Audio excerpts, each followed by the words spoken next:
Good morning student, आप सभी का स्वागत है मेरे चैनल श्योर 10 पे। आज से हम क्लास 10th मैथ का चैप्टर नंबर 6 ट्रायंगल पढ़ेंगे।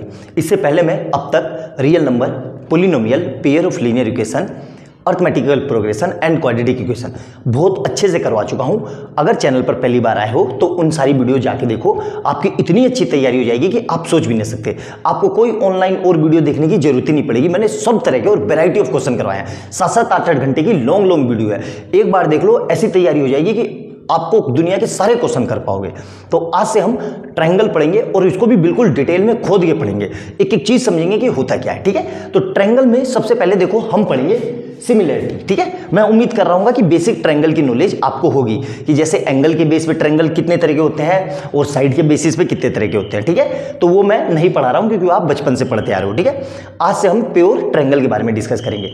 तो सबसे पहले यहां पे हम सिमिलरिटी के बारे में पढ़ेंगे, कोलिनियरिटी के बारे में, यानी आप कॉन्ग्रुएंट के बारे में क्लास 9th में अच्छे से पढ़ के आ चुके हो। यहां पे सिर्फ और सिर्फ हम सिमिलरिटी को डिस्कस करेंगे। तो सिमिलरिटी डिस्कस करने से पहले हम सबसे पहले ये पढ़ लेते हैं कि सिमिलरिटी ऑफ फिगर होती क्या है। ठीक है, तो ध्यान से देखो सिमिलरिटी का मतलब क्या है। तो हम इसको बाय डेफिनेशन ये लिख सकते हैं, एक मिनट मार्कर देख लूं।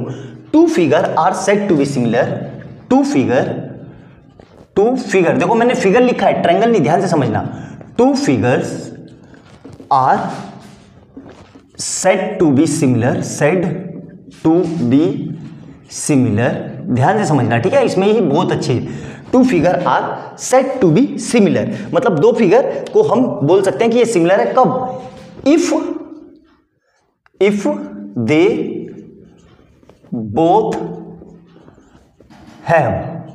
both have, अब लाल मार्कर ले लेता हूं तभी आपको समझ में आएगा। if they both have the same shape shape कैसी होनी चाहिए? सेम। ध्यान से समझना, मैंने क्या लिखा है? सेम। अब फिर अलग मार्कर ले लेता हूं। But may differ in size,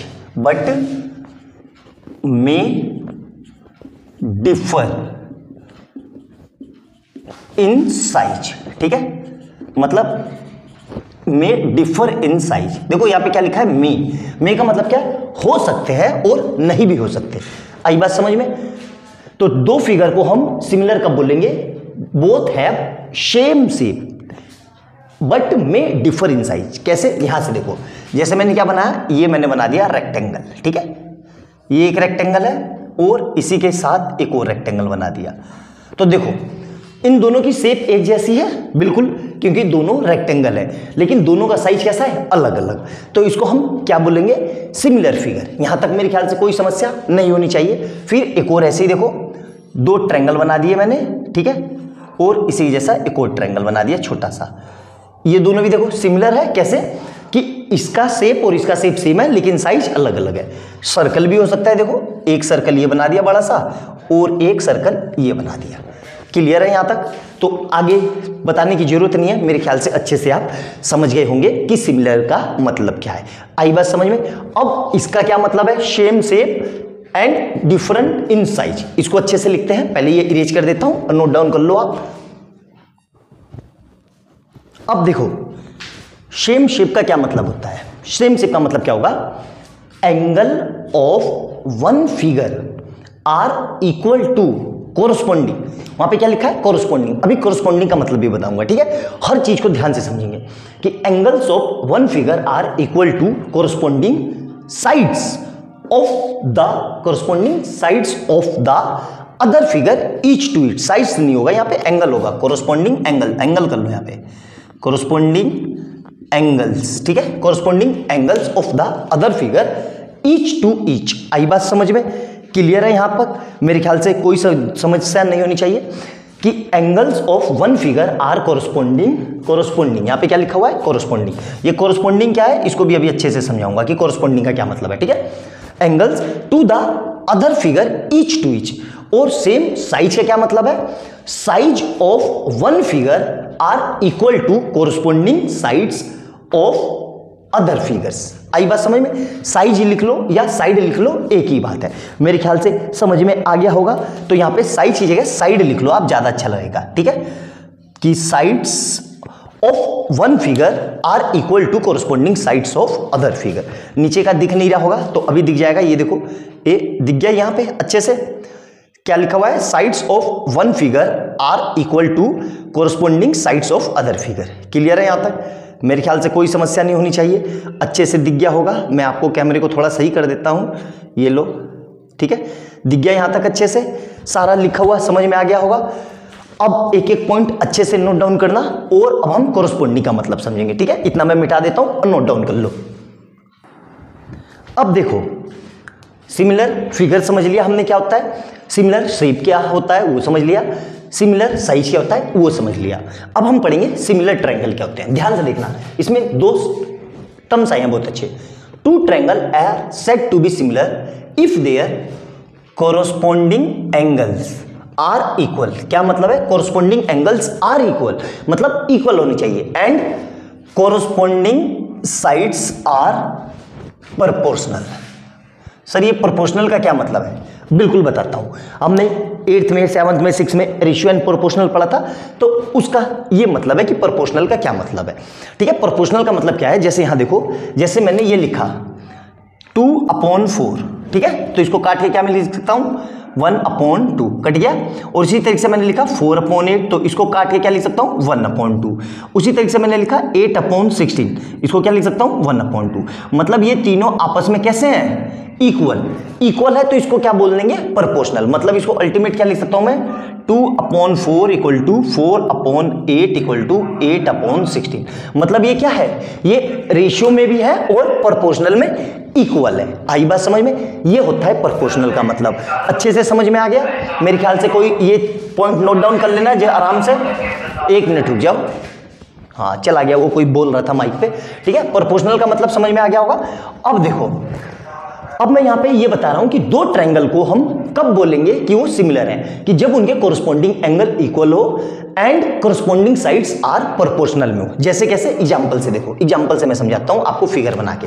जैसे मैंने एक ये फिगर बना दी, ध्यान से देखना, और एक फिगर ये बना दी, ठीक है, छोटी सी बनाएगी, इक्वल नहीं, ठीक है। इसको नाम दे दिया मैंने ABC और इसको नाम दे दिया PQR। क्लियर है यहां तक? अब देखो ध्यान से, मैं अलग अलग मार्कर ले लेता हूं तीनों, ताकि आपको समझने में किसी तरह की कोई दिक्कत ना हो। जैसे मैंने क्या किया, यहां पे जो एंगल A है वो एंगल P के बराबर है, ठीक है।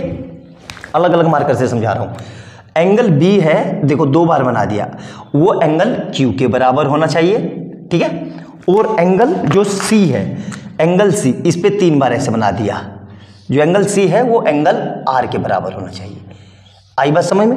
इसका मतलब होता है कि ये ट्रायंगल अभी इसके एंगल कैसे हैं? इक्वल। मतलब इसको मैं क्या लिख सकता हूं?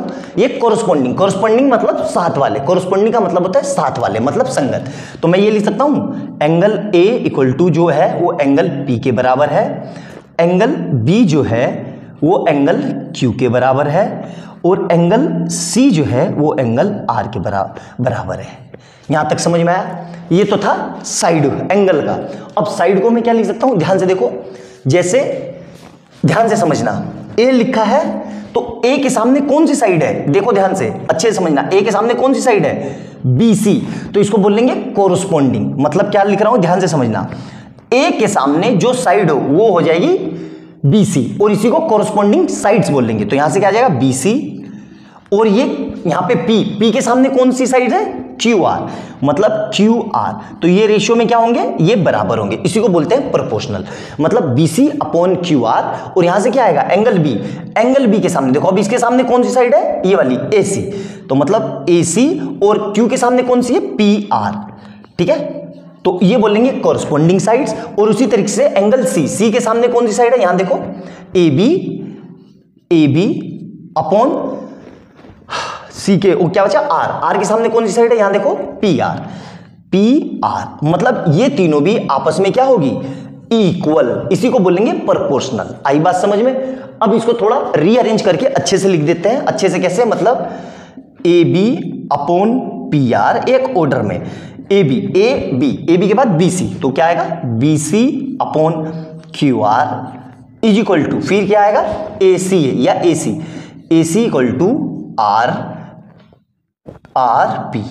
मतलब ये तीनों आपस में प्रोपोर्शनल में कैसी है, बराबर। आई बात समझ में, ये तो इक्वल है, ध्यान से देखो, लेकिन ये प्रोपोर्शनल में बराबर है, तब हम बोल सकते हैं कि ट्रायंगल कैसा है, हमारा सिमिलर ट्रायंगल है।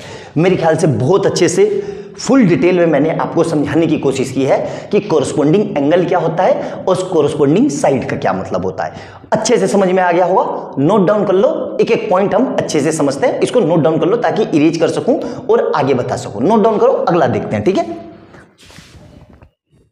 इसमें एक चीज लिख लो, पूरा डिस्कशन कर दिया लेकिन असली चीज नहीं बताई, तो मैं यहां से इन दोनों रिजल्ट से क्या लिख सकता हूं, ट्रायंगल ABC और सिमिलरिटी का साइन क्या होता है, एस को उल्टा कर दो, मतलब इस तरीके से, ये जो एस है इसको उल्टा बना दो, तो ट्रायंगल किसके सिमिलर होगा, ये PQR।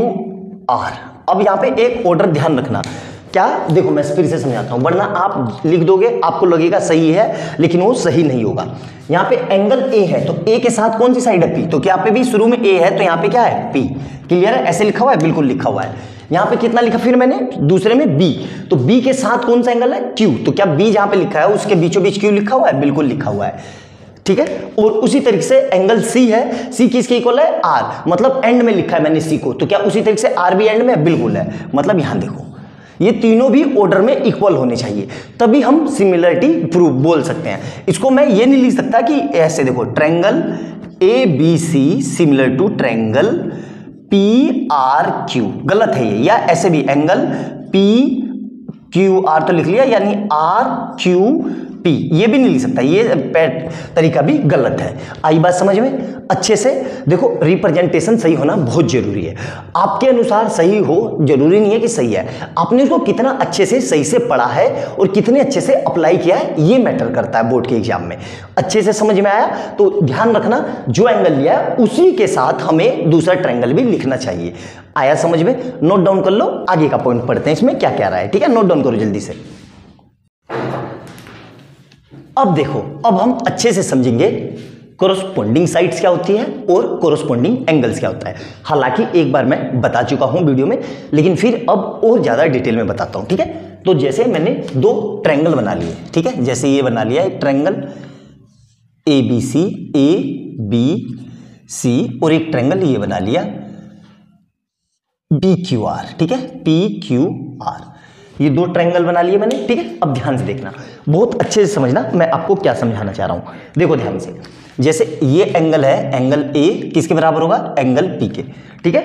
और उसी तरीके से एंगल B जो बराबर होगा, देखो मैं दो लगा दिए, क्यों, क्योंकि ये वाला इसके बराबर है और सिंगल वाला मतलब ये इसके बराबर है, और ये वाला एंगल C तीन लगा दिए इसमें, किसके बराबर है, एंगल R के, इसका मतलब है इक्वल।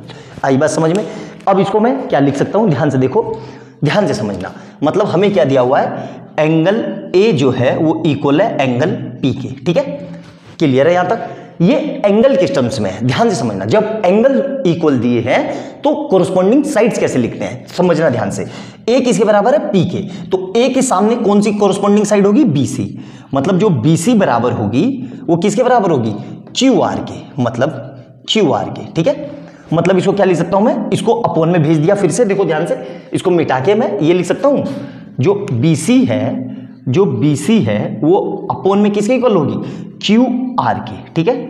यहां तक समझ में आया। इसको क्या बोलते हैं, कोरस्पोंडिंग साइड्स। उसी तरीके से दूसरा देखो, ये पहला था, ये दूसरा एंगल B किसके बराबर है, ध्यान से देखना, एंगल Q के, ठीक है, एंगल Q के, ठीक है। B, अब B के सामने देखो, B ये रहा, इसके सामने कौन सी साइड है, AC, मतलब AC जो होगी वो अपॉन में किसके कोरस्पोंडिंग होगी, Q के सामने क्या है, PR, मतलब PR के।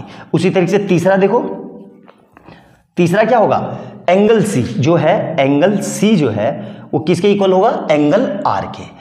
और C के कोरस्पोंडिंग साइड कौन सी है, AB, मतलब AB जो होगा अपॉन में वो किसके इक्वल होगा, रेशियो में वो R के सामने क्या है, PQ के। आई बात समझ में, क्लियर है। देख लूं दिख रहा है कि नहीं अच्छे से, एक मिनट, ये वाला नहीं दिख रहा है, इसको थोड़ा ऐसे कर लेते हैं, ये लो, ठीक है, और दिख गया, एक मिनट और थोड़ा ऊपर उठा देता हूं, ये लो, दिख गया ना, मतलब किसके बराबर है, PQ के।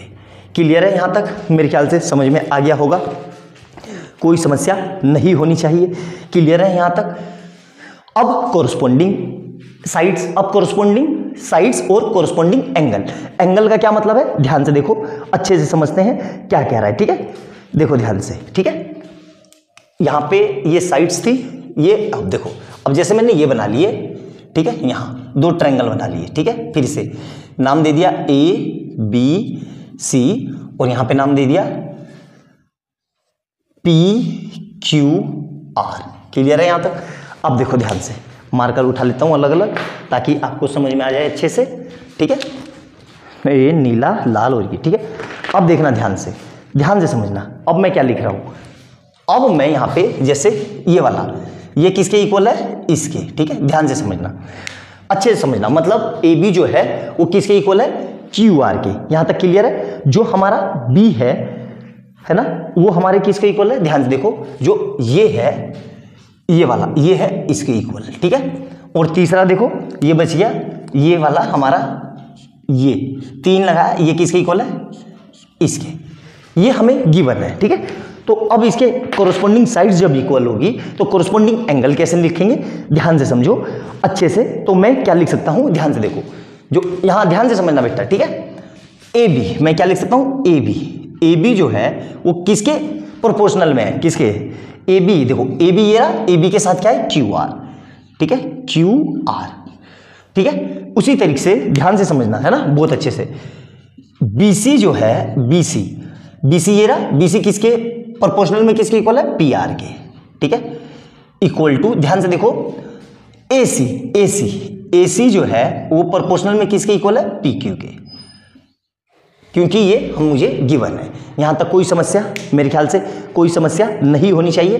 ठीक है, अच्छे से समझ में आ गया। अब देखो AB जो है, AB अपॉन QR जो है, ठीक है, ये प्रोपोर्शनल में बराबर है। तो A के सामने कौन सा एंगल है, AB के सामने, ध्यान से देखना, AB के सामने कौन सा एंगल आएगा। ठीक है, ध्यान से समझना। ठीक है, AB ये रहा, AB, तो ये साइड्स के सामने, ध्यान से देखो, इस साइड से सामने कौन सा एंगल है, C। ध्यान से देखो, AB के सामने कौन सा एंगल है, C। तो यहां पे क्या लिखेंगे, angle C equal to QR के सामने कौन सा एंगल है, यहां देखो, इसके सामने देखो, ऐसे, इसके सामने कौन सा एंगल है, एंगल P। तो मैं एंगल C जो है वो एंगल P के बराबर होगा। आया समझ में? उसी तरीके से मैं BC लिख रहा हूं, BC अपॉन PR। ठीक है, अब देखो BC कहां है, ये रहा BC। ठीक है, BC, अब BC के सामने कौन सा एंगल है, एंगल A। BC के सामने है एंगल A। ठीक है, वो किसके इक्वल होगा, एंगल A। PR कहां है, ये रहा PR। तो PR के सामने कौन सा एंगल है, ध्यान से देखो, ये PR है, इस सामने कौन सी साइड है, एंगल Q। ठीक है, जो A है वो किसके बराबर होगा, Q के। आई बात समझ में? मेरे ख्याल से समझ में आ गया होगा। अब तीसरा बच गया कौन सा, यहां पे ये बच गया AC अपॉन PQ। ठीक है, अब AC कहां है, ये रहा, AC के सामने कौन सा एंगल है, ध्यान से देखो, B। इस साइड के सामने कौन सा एंगल है, B, एंगल B जो है वो किसके इक्वल होगा, देखो PQ कहां है, ये रहा, PQ के सामने कौन सा एंगल है, एंगल R। क्लियर है ये सारी चीजें? तो इस तरीके से कोरस्पोंडिंग साइड्स और कोरस्पोंडिंग एंगल्स लिखते हैं। क्लियर है मेरे हिसाब से? बहुत अच्छे से मैंने बहुत डिटेल में आपको समझाने की कोशिश की है, एक एक पॉइंट खोल के समझाया है ताकि किसी तरह की कोई समस्या ना हो। अच्छे से नोट डाउन करो, कोई चीज ना समझ में आए तो वीडियो को पॉज करके दोबारा से देखना, बिल्कुल समझ में आएगा। आई बात समझ में? कोरस्पोंडिंग साइड्स क्या होते हैं, कोरस्पोंडिंग एंगल्स क्या होते हैं, नोट डाउन करो, अब आगे देखने हैं। नोट डाउन कर लो ये जल्दी से। अब देखो ये 2 मैंने पॉइंट लिखे हैं, इसको नोट डाउन करके लिख लेना, असर्शन रीजन में पूछ लेगा। क्या पॉइंट है ये, ध्यान से समझो। कोंग्रुएंट, मैंने क्या लिखा है यहाँ पे, कोंग्रुएंट। क्लास 9th में आप पढ़ के आ चुके हो। कोंग्रुएंट, ठीक है, कोंग्रुएंट फिगर्स आर ऑलवेज सिमिलर। जो कोंग्रुएंट फिगर होती हैं वो क्या होती है, वो ऑलवेज सिमिलर होती है। वेयर एज, ध्यान से देखना, whereas similar figure are not necessary congruent. आई बात समझ में? देसी लैंग्वेज में समझो कि जितने भी कोंग्रुएंट ट्राइंगल है या कोंग्रुएंट फिगर है वो सिमिलर होंगे ही होंगे, लेकिन जितने भी सिमिलर ट्राइंगल है या सिमिलर फिगर है वो जरूरी नहीं है कि कोंग्रुएंट हो। आई बात समझ में? पहला पॉइंट क्लियर हो गया। दूसरा पॉइंट देखो, इनकॉन्ग्रुएंट ट्राइंगल्स, क्या लिखा है मैंने, इनकॉन्ग्रुएंट ट्राइंगल्स, ठीक है। The corresponding sides are equal, जो कोरस्पोंडिंग साइड्स होती है वो क्या होती है, वो इक्वल होती है। मतलब कॉन्ग्रुएंट ट्राइंगल में जो कोरस्पोंडिंग साइड्स होगी वो भी इक्वल होगी, लेकिन whereas in similar triangle, similar triangle में कोरस्पोंडिंग साइड्स जो होगी वो प्रोपोर्शनल में होगी।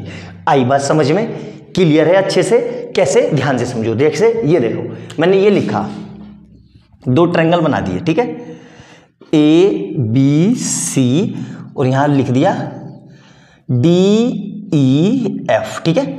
जैसे ये एंगल है 30 डिग्री तो ये एंगल भी 30 होगा, ठीक है। ये एंगल है 30 और 60 डिग्री, 60 नहीं लेते 80 ले लेते हैं, चलो 80 डिग्री, तो इधर ये हो जाएगा 80 डिग्री, ठीक है। और ये एंगल अगर 70 डिग्री है तो ये एंगल भी कितना होगा, 70 डिग्री, ठीक है। इसको और क्या मतलब है, देखो ए बी 70 के सामने मान लो, इसको मान लिया मैंने 5 सेंटीमीटर, ठीक है। 70 के सामने कितना है, 5 सेंटीमीटर, तो इधर भी 70 के सामने ये कितना हो जाएगा, 5 सेंटीमीटर, ठीक है। अब बी मतलब 80 के सामने इसको मैंने कितना मान लिया, 8 सेंटीमीटर, कितना मान लिया, 8 सेंटीमीटर। बी के सामने कितना है, 8 सेंटीमीटर, ठीक है, ध्यान से। तो बी के सामने कितना है, 8 सेंटीमीटर, मतलब 80 के सामने फिर ये कितना हो जाएगा, 8 सेंटीमीटर, ठीक है। और ये है 30, इसको मान लिया मैंने 4 सेंटीमीटर, ठीक है। तो इधर 30 कितना है, 30, तो 30 के सामने ये भी कितना होगा, 4 सेंटीमीटर, ठीक है। क्लियर है यहां तक। अब देखो आराम से समझना बहुत अच्छे से, ठीक है। ये तीनों आपस में कॉन्ग्रुएंट है, कैसे, एंगल भी बराबर है और साइड्स भी बराबर है, ठीक है। क्लियर है, इसको बोलेंगे कॉन्ग्रुएंट। और सिमिलर का देखो क्या मतलब इसकी साइड भी इक्वल है, कैसे, देखो जैसे एंगल ए है, वो एंगल ए किसके बराबर है, ध्यान से देखना, एंगल ए एंगल डी के बराबर है। उसी तरीके से एंगल बी जो है वो एंगल एफ के बराबर है, और एंगल सी जो है, एंगल सी कितना है 70, वो किसके बराबर है, एंगल ई के। और जो साइड है, साइड कौन सी, ए बी, तो ए बी जो है, ए बी इक्वल टू किसके है, ध्यान से देखो, ए बी 5 है तो डी ई बी कितना है, 5 सेंटीमीटर, ठीक है। मतलब ए बी इक्वल टू, ऐसे लिखो, A B equal to D E, ठीक है। उसी तरीके से बी सी कितना है, 4 सेंटीमीटर, मतलब ए बी और बी सी कितना है, बी सी है 4 सेंटीमीटर, बी सी किसके बराबर है, ई एफ के, ठीक है, किसके बराबर है, ई एफ के। क्लियर है इसी तरीके से। और उस ए बी लिख दिया ना, अब बी सी लिख दिया। अब तीसरा देखो सी ए जो बराबर है वो किसके बराबर है, सी ए कितना है, देखो ध्यान से, ये सी ए मतलब 80 के सामने, तो 80 के सामने ये कौन सा होगा, डी, 80 के सामने डी ई, एक कुछ गलत हो गया यार, एक मिनट, ए बी ये रहा 5, तो ये होना चाहिए डी एफ, अच्छा ये डी एफ होगा, डी एफ, ठीक है। और ये कितना होगा, डी ई। क्लियर है यहां तक, आया समझ में। ये तो है मेरे कॉन्ग्रुएंट, हूबहू। अब सिमिलर का क्या मतलब है, सिमिलर का मतलब यहां देखो, जैसे ये ले लिया मैंने ए बी सी, और इधर ले लिया डी ई एफ, ठीक है। जैसे ये एंगल मान लो कितना है मेरा, ये है 60 डिग्री, ये है 50 डिग्री, और ये है 70 डिग्री, ठीक है। उसी तरीके से ये एंगल को कितना ले लिया मैंने, 70 डिग्री, इसको ले लिया 60 डिग्री, और इसको ले लिया 50 डिग्री, ठीक है। क्लियर है। तो देखो 60 के सामने इसको मान लिया मैंने मोटे तौर पे 8 सेंटीमीटर, कितना, 8 सेंटीमीटर, ठीक है। तो 60 के सामने ये कितना हो जाएगा, इसको मान लिया मैंने 8 का 16 सेंटीमीटर, ठीक है। 50 के सामने कितना मान लिया मैंने, इसको मान लिया मैंने 7 सेंटीमीटर से, तो 50 के सामने ये कितना हो जाएगा, 7 का डबल 14 सेंटीमीटर, ठीक है। उसी तरीके से कितना बचा, 70, तो 70 के सामने मान लो इसको मान लिया मैंने 10 सेंटीमीटर, तो ये भी कितना हो जाएगा, 10 का डबल 20 सेंटीमीटर, ठीक है। अब देखो ध्यान से, मेरा क्या मतलब है, देखो ध्यान से, जो एंगल ए है वो किसके बराबर है, एंगल ए 60, वो किसके बराबर है, एंगल ई के, ठीक है। एंगल बी, जो एंगल बी है वो किसके इक्वल है, एंगल बी, एंगल एफ के, एंगल एफ के। और उसी तरीके से जो एंगल सी है, एंगल सी वो किसके इक्वल है, ध्यान से देखना, एंगल सी ये रहा, और एंगल सी कितना है 70, और यहाँ पे कितना है एंगल डी। अब ए के सामने देखो, ए के सामने कौन सी साइड है, बी सी, मतलब बी सी, और ई के सामने कौन सी साइड है, ध्यान से देखो, ए के साथ मतलब हमने क्या लिया, एंगल ए 60, तो 60 के सामने क्या है, डी एफ, मतलब डी 60 के सामने क्या है, डी एफ। बीसी कितना है, ध्यान से देखो, बीसी कितना लिखा है मैंने यहाँ पे, बीसी है 8, और ये कितना आ जाएगा डी एफ कितना है 16, तो ये काटो तो कितना आ जाएगा ये 1/2 आ गया 1/2। उसी तरीके से बी कितना है, देखो बी के सामने कौन सी साइड है ए सी, मतलब ए सी अपॉन एफ के सामने कौन सा है, देखो एफ के सामने कौन सा है डी ई, तो ए सी कितना है ध्यान से देखो 7 और ये कितना है 14, तो किसको काट देंगे तो कितना आएगा ये भी 1/2। अब सिमिलरली सी के सामने कौन सी साइड है ए बी अपॉन, देखो ध्यान से सी के सामने ए बी और सी कितना है 70 और इसमें 70 के सामने कितना है ई एफ और ये भी कितना है देखो ए बी कितना है मेरा 10 और ये कितना है 20, तो इसको काट दिया तो कितना आएगा 1/2।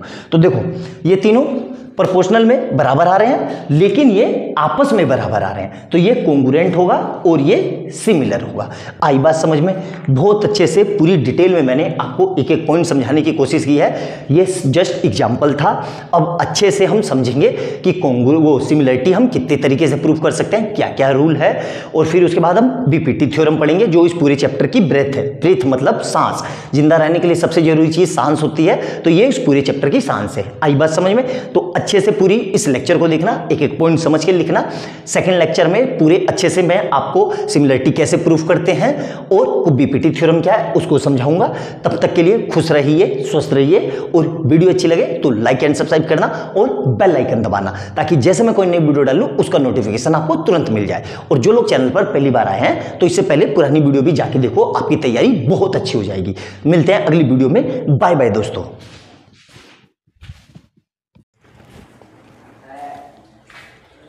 तो स्टूडेंट, अब तक हमने ट्रायंगल में जितनी भी बेसिक चीज़ होती है, कैसे कैसे ड्रॉ करते हैं ट्रायंगल को, ट्रायंगल की प्रॉपर्टी क्या क्या है, कौन सा एंगल कैसे होता है, सब मैं इसमें बता चुका हूँ। आज से हम बीपीटी पढ़ेंगे, मतलब बेसिक प्रोपोर्शनैलिटी थ्योरम। पूरे चैप्टर में सबसे ज़्यादा इंपॉर्टेंट यही चीज़ है। इसको थेल्स थ्योरम भी बोलते हैं, इसको मिड पॉइंट थ्योरम भी बोलते हैं, और एग्जाम में ये हर साल आता ही आता है। बहुत अच्छे से देखेंगे, एक एक पॉइंट समझेंगे। जितनी मैंने ये बात बताई है इस सबको लिखना और एग्जाम में ऐसे ही लिखना है, बिल्कुल डिट्टो। अब देखो होता क्या है, ये कह रहा है, ध्यान से समझना। अब मैं बताते हुए भी चलूंगा आपको। If a line parallel to one side of a triangle, मतलब ट्रायंगल क्या है हमारा ABC, ट्रायंगल को नाम दे दो ABC, और इस ट्रायंगल के बीचों बीच कहीं पे एक पॉइंट ले लिया, मिड पॉइंट यहाँ पे, तो इसको नाम दिया मैंने D, और क्या लिखा है, triangle to intersect the other two side, दूसरी साइड ये रही, इसको नाम दिया मैंने E। तो ये दोनों इसको इंटरसेक्ट कर रहा है, मतलब काट रहा है। In two sides in distinct point, the other two sides, मतलब D और E are in the same ratio. ठीक है, अब ध्यान से देखना। सबसे पहले क्या लिख लिया मैंने, ट्रायंगल ABC वेयर DE किसके पैरेलल है, BC के, मतलब ये वाली DE जो है वो BC के पैरेलल है। फिर क्या किया, ये प्रूफ करना है, मतलब क्या प्रूफ करना है, AD upon BB equal to AE upon EC ratio में। और कंस्ट्रक्शन क्या किया मैंने, ज्वाइन BE, मतलब B कहाँ है, ये रहा, B से E को मिला दिया, ये रहा, देखते रहना, B से E को मिला दिया। ठीक है, और क्या लिखा है, ज्वाइन BE एंड CD, और ज्वाइन BE एंड CD, तो CD को भी मिला दिया ऐसे, ये रहा। ठीक है, ध्यान से देखो, ये मिला दिया, क्लियर है यहां तक। अब क्या कह रहा है, ड्रॉ DM कहाँ है, ये रहा, DM नहीं पता है, DM परपेंडिकुलर AC, तो AC ये रहा, AC पे DM परपेंडिकुलर, ये ले लिया मैंने कहीं पे, यहाँ पे क्या नाम है इसका, DM, तो ये हो गया M, और इस पे ये परपेंडिकुलर यहाँ पे, और ये perpendicular, and EN perpendicular AB, तो AB ये रहा, AB पे EN कहाँ है, ये रहा परपेंडिकुलर।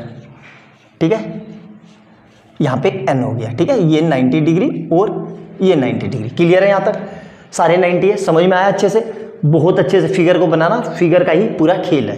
ठीक है, ये जो 90 डिग्री है इसको मैं हटा देता हूँ क्योंकि फिर फिगर वैसी हो जाएगी। ठीक है, ये 90 डिग्री है, बस ये याद रखना दिमाग में। ठीक है, क्लियर है यहाँ तक। अब देखो ध्यान से, ये सब लिख लिया होगा आपने, अब हम प्रूफ करते हैं। ठीक है, बहुत लंबा चौड़ा सा है तो इसलिए आराम से एक एक पॉइंट समझ के लिखेंगे, वो सब मैं मिटा रहा हूँ, उसको देखिए ध्यान से। ये मैं मिटा देता हूँ, ठीक है, क्योंकि ये मेरा काम हो गया, लिख लिया होगा ये आपने।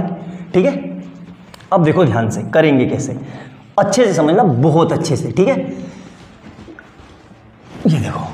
ठीक है, अब मैंने क्या किया, ट्रायंगल लिया ABC, ध्यान से देखना मैं क्या लिख रहा हूं, ध्यान से देखना, in triangle ADE, in triangle ADE AD दिख गया, ADE, ठीक है। पहले केस में क्या कर रहा हूं मैं, इसको परपेंडिकुलर मार रहा हूं, ठीक है, परपेंडिकुलर, ध्यान से देखना, ये परपेंडिकुलर मतलब ये, और ये हाइट भी है, ठीक है, परपेंडिकुलर है तो हाइट भी होगी, सीधी सी बात है। तो मैं क्या लिख रहा हूं, in triangle ADE, area of triangle ADE, हमें पता है क्या होता है area, half into base into height, ठीक है, यह हमारा बचपन से पढ़ते आ रहे हैं, ठीक है, ध्यान से, क्योंकि 90 डिग्री है तो 90 डिग्री है। तो अब ध्यान से देखो, इस फिगर को ऐसे सीधा कर लो, मैं इसको दोबारा से बना देता हूं। तो देखो मैं क्या कर रहा हूं, मैंने ये ले लिया, ध्यान से देखना, जिस पे भी परपेंडिकुलर गिर रहा हो, क्या कहा मैंने, जिस पे परपेंडिकुलर गिर रहा हो, किस पे गिर रहा है, ए और ई पे, तो इसको बेस बना लो। तो यहां पे लिख लो ए और यहां लिख लो ई। तो ये कौन सा पॉइंट हो गया, ये ऑटोमेटिकली डी, क्योंकि ट्रायंगल के 3 होंगे तो इससे परपेंडिकुलर डाल दो ऐसे। कौन, क्या नाम है परपेंडिकुलर का, एम, ठीक है, ये 90, ये 90, ठीक है। तो अब हाफ ये रहा, ठीक है, बेस क्या है, जिस पे परपेंडिकुलर गिर रहा है, ए, ठीक है, और हाइट क्या है, हाइट है हमारी ये वाली DM, ठीक है, DM, इसको नाम दे दो इक्वेशन 1।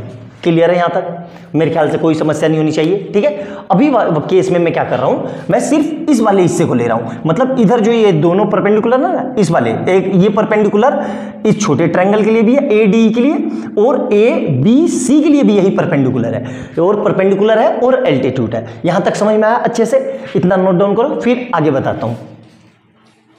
अब देखो ध्यान से, अब मैं ट्रायंगल, ये ट्रायंगल ले रहा हूं, कौन सा, एक ये ट्रायंगल ले लिया, अब ट्रायंगल ले रहा हूं मैं DEC में, क्योंकि DEC के लिए भी तो ये परपेंडिकुलर हो गया। तो मैं क्या लिख रहा हूं, इन ट्रायंगल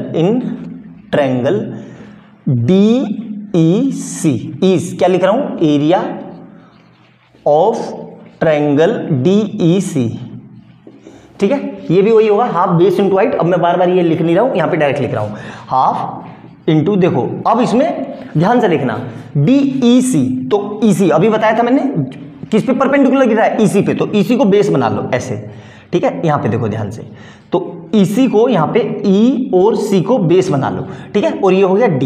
तो परपेंडिकुलर, देखो परपेंडिकुलर बाहर की ओर है, बाहर की ओर मतलब ये ट्रायंगल कुछ ऐसा होगा, ध्यान से देखना, इसको ऐसे बना लो, ठीक है, ध्यान से मैं सही से बना देता हूं, एक मिनट होल्ड करो, ठीक है, इसको इस तरीके से ले लो, ये E हो गया और ये C हो गया, और इस तरीके से ये ट्रायंगल D मतलब यहाँ कहीं पे D होगा, A इधर, ये D, ठीक है, तो D से ऐसे ये परपेंडिकुलर हो गया, ठीक है, इसको मिला दो ऐसे, ठीक है, ये बन गया ट्रायंगल, ठीक है। तो हाई ये क्या हो गया, ये तो E हो गया, और ये मेरी क्या हो गई, M, ये M मेरी क्या हो गई, इसको थोड़ा एक्सटेंड कर दो ऐसे, ये हाइट का काम करेगी। क्लियर है यहां तक। तो बेस क्या हुआ, CE, और हाइट क्या हो गई, DM। तो बेस क्या हो गया, CE या EC, और हाइट क्या हो गया, DM। ये हो गई मेरी इक्वेशन 2। क्लियर है यहां तक, अच्छे से समझ में आया। अब ध्यान से देखना, ध्यान से क्या कर रहा हूं मैं, ठीक है, अच्छे से समझ में आया। अब इक्वेशन 1 को इक्वेशन 2 से मैं डिवाइड कर दे रहा हूं। क्या लिख रहा हूं मैं, इक्वेशन 1 डिवाइडेड इक्वेशन 2। तो क्या आएगा, देखो ध्यान से, area of triangle ADE upon area of triangle, कौन सा, ट्रायंगल DEC, ठीक है। इसके लिए क्या है, देखो, half into AE into DM, ठीक है, और इसके लिए क्या है, DM, सही से बना लेते हैं, DM। अब इसका क्या निकला था एरिया, देखो अलग मार्क पेन से लिख रहा हूं, हाफ इंटू क्या आएगा, EC इंटू DM, ठीक है। क्लियर है, देखो DM से DM कट गया, हाफ से हाफ कट गया, तो रिलेशन क्या आ गया, मैं मिटा देता हूं ऊपर का, क्योंकि ऊपर का काम हो गया, ठीक है। रिलेशन क्या आ गया, वो इसको लिख देता हूं, ध्यान से देखना, ठीक है, थोड़ा लंबा है, बहुत ही लेंथी वो है। तो ये रिलेशन क्या आ गया, यहां पे लिख देते हैं, एरिया ऑफ ट्रायंगल क्या है, ADE upon area of triangle DEC equal to क्या आ जाएगा, AE अपॉन EC, ठीक है। अब आपको याद होगा हमें जो प्रूफ करना था उसमें एक हिस्सा हमें मिल गया, ठीक है, यही प्रूफ करना था, इसको नाम दे दो इक्वेशन 3, ठीक है। यहाँ तक क्लियर है। अब देखो मिटा देता हूँ सबको, ठीक है। अब यहाँ पे देखो, अब आ जाओ, इस चीज़ को भूल जाओ। अब मान लो ये चीज़ है ना, ये वाली, इसको भूल जाओ।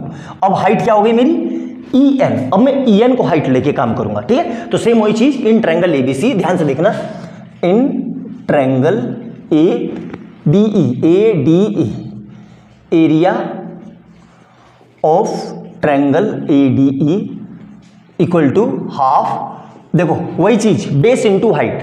तो बेस क्या हो जाएगा मेरा, ए डी, और हाइट क्या होगा, ई एन। तो बेस क्या हो जाएगा, ए डी, और हाइट क्या होगा, ई एन। ये हो गई इक्वेशन 4, ठीक है, क्योंकि 3 और 4 ही है, ठीक है। अब सिमिलरली इन ट्रायंगल, अब देखो मैंने क्या लिया था, डी ई सी, अब क्या लेंगे, डी ई बी, क्योंकि ये फिर वो हाइट हो जाएगी। तो अब क्या ले रहा हूं मैं, triangle, area of in triangle B D E B में, ठीक है, डी ई बी में, ठीक है। एरिया क्या होगा, area of triangle D E B में, ठीक है, क्या होगा, हाफ इंटू, अब देखो बेस क्या हो जाएगा, डी बी, और हाइट वही रहेगी ई एन।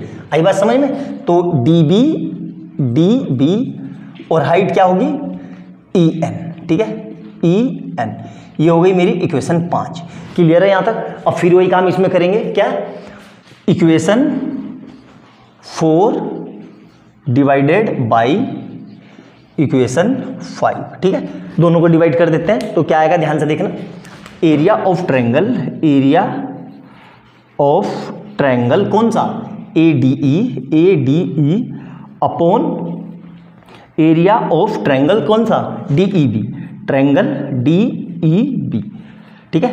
अब इसका एरिया क्या है, देखो half into A D into E N upon, ध्यान से देखना, हाफ इंटू क्या आया, D B into E N, ठीक है। क्लियर है यहाँ तक। अब ध्यान से देखो, हाफ से तो हाफ कट गया, ई एन से ई एन कट गया, तो क्या आया, ध्यान से देखो अब कट के, area of triangle A D E upon area of triangle D E B, क्या आया, equal to A D upon D B. Clear है, इसको नाम दे दो इक्वेशन 6। क्लियर है, सारी चीजें समझ में आ गई। अब ध्यान से देखो, क्लास 9th में आपने एक चीज़ पढ़ी होगी कि नहीं, मुझे एग्जैक्ट याद नहीं है, शायद थ्योरम थी, आपको याद होगी कि नहीं, लेकिन फिर भी मैं आपको बता देता हूँ क्या थ्योरम थी, ठीक है, ध्यान से देखना, ठीक है। वो ये थ्योरम थी कि जो दो पैरेलल लाइन, ये जो पैरेलल है ना, ये पैरेलल लाइन के बीच में, ठीक है, ये जो एरिया, जितने भी ट्रायंगल बनेंगे, जितने भी, ये पैरेलल लाइन के बीच में एक ट्रायंगल ये हो गया, देखो ये रहा, और एक ट्रायंगल ये हो गया, ठीक है। आप जितने भी ट्रायंगल बना लो, दोनों के एरिया सेम होंगे, याद रखना ये, ठीक है, हमेशा याद रखना कि इस पैरेलल लाइन के बीच में आप एक और कितने भी ट्रायंगल बना लो, सबके एरिया सेम होंगे। तो यहां पे क्या लिखना है, we know that area between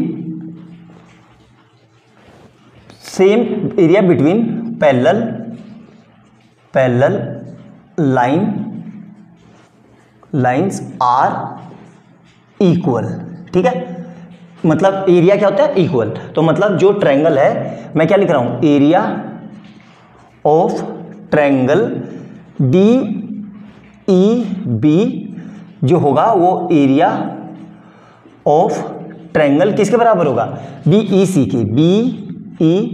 के। क्लियर है यहां तक अच्छे से। सेम पैरेलल लाइन के बीच में जितने भी ट्रायंगल बनाओगे सभी के एरिया सेम रहेंगे, ठीक है, यहां तक क्लियर है। अब मैं क्या कर रहा हूं, इक्वेशन 7, ठीक है, इक्वेशन 7। तो अब मैं 3 और 6 को आपस में डिवाइड कर दे रहा हूं। तो equation 3 divided by equation 6। Clear है, अच्छे से समझ में आया। अब देखो ध्यान से, क्या लिखा हुआ है, पूरा area of triangle A D E upon area of triangle D E C. ये थर्ड वाला है, अब थर्ड वाले को 6 वाले से डिवाइड करना है, तो इसके पूरे नीचे क्या लिखूंगा, area of triangle ADE upon area of triangle DEB, ठीक है। तो इसको जब डिवाइड किया तो इसमें क्या आया था, AE अपॉन EC, और पूरे के अपॉन में क्या आएगा, ध्यान से देखो, AD अपॉन DB।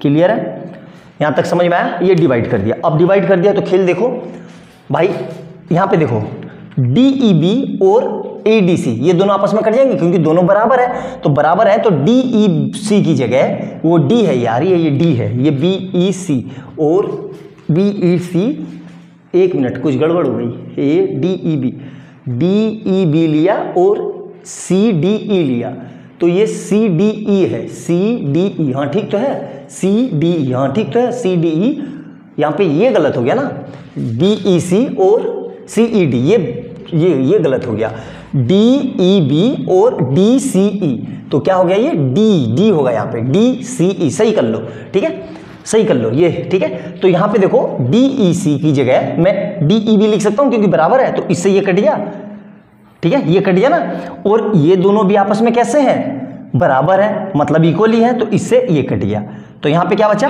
1। क्लियर है यहाँ तक, मतलब ये पूरा किसके इक्वल आया, 1 के, ठीक है, ये 1 बचेगा ना कट के। अब आपको पता होगा कि भाई ये इसके साथ मल्टीप्लाई में जाता है और ये इसके साथ, बचपन से करते आ रहे हैं, तो इधर ही मैं लिख देता हूं, तो क्या रिजल्ट आएगा, ध्यान से देखो, तो AE इंटू क्या आ रहा है, ध्यान से देखो, DB, AE into DB upon EC into AD, और ये किसके इक्वल है, ये 1 के इक्वल चल रहा है, ठीक है। क्लियर है यहाँ तक। अब पूरा ये मिटा देता हूँ क्योंकि ये मेरा पूरा काम हो गया, ठीक है, अच्छे से समझना, बहुत ही बढ़िया थ्योरम है और बहुत शानदार थ्योरम है, ठीक है। ये मिटा देता हूँ मैं, ठीक है, ये अब देखो ध्यान से, अब मैं इसको तो पूरे को यहीं रख रहा हूँ, इस पूरे को नहीं छेड़ रहा हूँ, इसको इधर ले जा रहा हूँ, तो क्या आ जाएगा, ध्यान से देखो, AE अपॉन EC इंटू क्या आया, DB इक्वल टू, उधर मल्टीप्लाई में गया तो AD।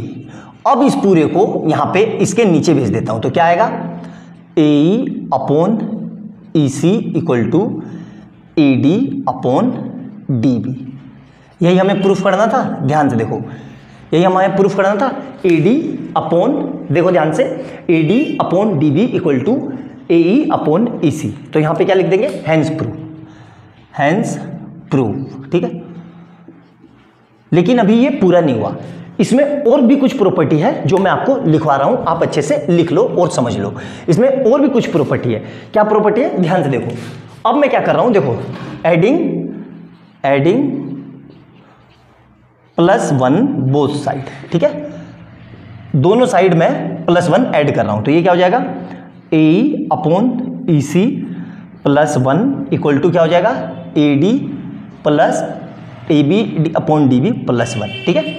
अब कुछ नहीं है तो इसकी एलसीएम इधर जाएगा और ये इसके साथ मल्टीप्लाई में, तो क्या आ जाएगा, AE plus EC upon EC equal to AD plus DB upon DB upon DBD, या DB एक ही बात है, ठीक है। क्लियर है यहाँ तक, तो एक रिजल्ट ये है। अब देखो फर्दर देखो ध्यान से, ये सब इसके रिजल्ट है बेटा, अच्छे से ध्यान रखना, ठीक है। तो रिजल्ट सारे लिख लेना, ठीक है।